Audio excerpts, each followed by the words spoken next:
নমস্কার, আজীবন কেয়ার সেন্টারের পক্ষ থেকে আমি ডায়েটিশিয়ান শ্রেয়শ্রী চলে এসেছি নতুন একটি ভিডিও নিয়ে। আজকের আলোচনার বিষয় হচ্ছে স্টমাক আলসার হলে আমরা কি ধরনের খাবার খাবো আর কি ধরনের খাবার অ্যাভয়েড করব। চলুন শুরু করা যাক। স্টমাক আলসার হলো পাকস্থলীর ভিতরের আবরণে সৃষ্টি হওয়া ঘা বা ক্ষত। এটি সাধারণত হেলিকোব্যাক্টার পাইলোরি নামক একটি ব্যাকটেরিয়া সংক্রমণের ফলে হয়ে থাকে। দীর্ঘদিন যাবৎ ব্যথানাশক ওষুধ খাওয়ার ফলে, অ্যালকোহল সেবনের ফলে এবং অতিরিক্ত মশলাদার খাবার কন্টিনিউ খাবার ফলে এই সমস্যাটি আরও বেশি বৃদ্ধি পায়।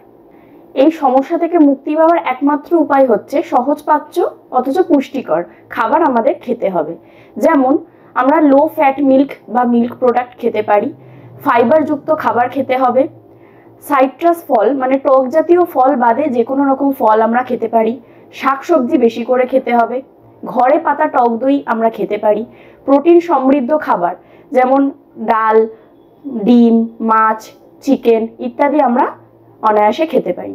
এছাড়াও প্রচুর পরিমাণে পানীয় জল আমাদের পান করতে হবে। এবার আসা যাক কী ধরনের খাবার আমাদের অ্যাভয়েড করতে হবে। অতিরিক্ত তেল মশলা জাতীয় খাবার, বাইরের খাবার, ফাস্ট ফুড, জাঙ্ক ফুড, ভাজাভুজি ইত্যাদি আমাদের অ্যাভয়েড করে চলতে হবে। এছাড়াও সফট ড্রিঙ্ক, চা, কফি ইত্যাদি অ্যাভয়েড করতে হবে। টক জাতীয় ফল এড়িয়ে চলতে হবে, কারণ এটি পাকস্থলীর ক্ষতস্থানে ইরিটেশন সৃষ্টি করতে পারে। মাটন, পর্ক এগুলি না খাওয়াই ভালো। এছাড়াও অ্যালকোহল, স্মোকিং থেকে দূরে থাকতে হবে।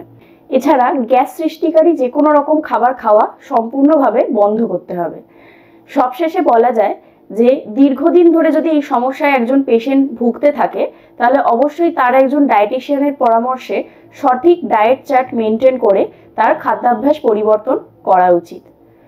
নমস্কার, আজকে এই পর্যন্তই। দেখা হবে পরবর্তী কোনো ভিডিওতে।